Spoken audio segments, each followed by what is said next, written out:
Hi hello नमस्कार. मी आपणा सर्वांची लाडकी सानिया. तर आजच्या व्हिडिओमध्ये मी अशा महत्त्वाच्या गोष्टी ज्या की सांगणार आहे आणि बोलणार आहे, तर व्हिडिओ शेवटपर्यंत बघा.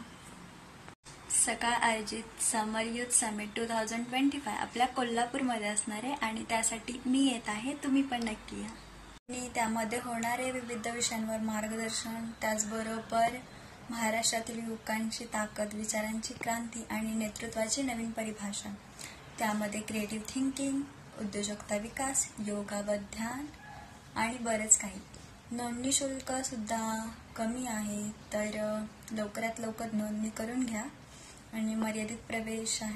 आणि या समिटमध्ये विद्यार्थ्यांना काय मिळणार आहे, तर आकर्षक अशी कॉलेज सॅक, वार्षिक डायरी आणि आय कार्ड, सहभाग प्रमाणपत्र आणि बाहेरगावावरून येणाऱ्या विद्यार्थ्यांसाठी राहण्याची उत्तम अशी सोय, जेवण, नाश्ता, चहा आणि असं बरंच काही.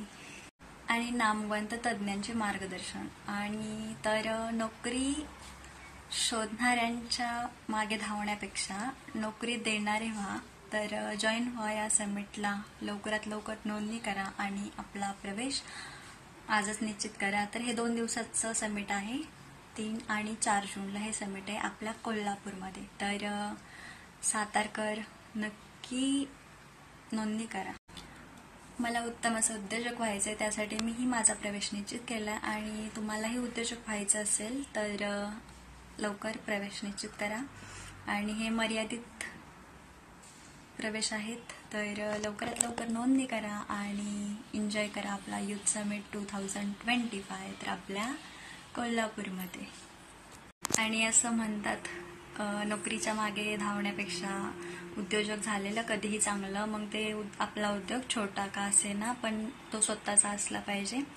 त्यासाठी या बऱ्याचशा गोष्टी शिकण्यासाठी या समिटला नोंदणी करा आणि तज्ज्ञांचं मार्गदर्शन लाभणारेच आहे, जे की ज्यांनी आयुष्यात काही ना काहीतरी केलं, असे तज्ज्ञ तिथं मार्गदर्शन देण्यासाठी येणार आहेत. तर लवकरात लवकर नोंदणी करा.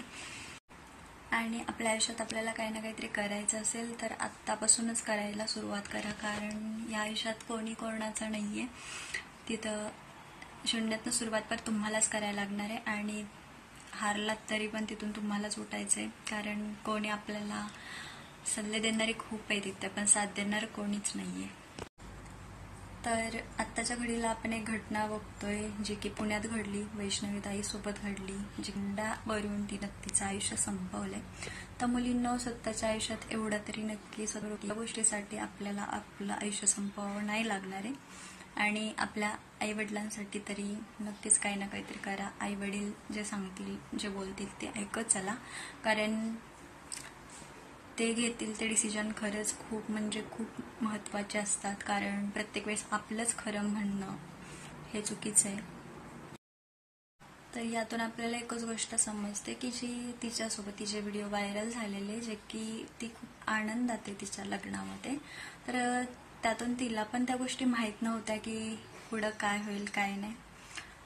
प्रेम जरूर करावं, पण व्यक्ती समोरचा कसा आहे कसा नाही हे पण ओळखणं तितकंच गरजेचं आहे. कारण दाखवणं सोपं असतं, पण निभावणं खूप अवघड असतं. तेच वैष्णवीताईच्या बाबतीत घडलं असेल. तर खरंच वैष्णवीताई, हा निर्णय तू घेतला तो चुकीचा होता. तू तुझ्या घरी आई वडिलांना ह्या गोष्टी सांगितल्या असत्या तर कदाचित तू आज आमच्यामध्ये असतीस. तर मुलींनो, आपल्याला आपल्या पायावर उभं राहायला पाहिजे आणि खूप काही आयुष्यात गोष्टींना सामोरं पण गेलं पाहिजे, कारण इथं प्रत्येकजण प्रत्येकाचा स्वार्थ बघतो. त्यातून आपण पण आपला स्वार्थ बघितला पाहिजे. आपण पण आपल्या आईवडिलांसाठीच फक्त काहीतरी करण्याची जिद्द आपल्यामध्ये असली पाहिजे. आणि आजच्या व्हिडिओमध्ये एवढंच बोलेल आणि एवढ्याच गोष्टी सांगेन. तर भेटूयात आपण एका नवीन व्हिडिओमध्ये. तोपर्यंत बाय बाय.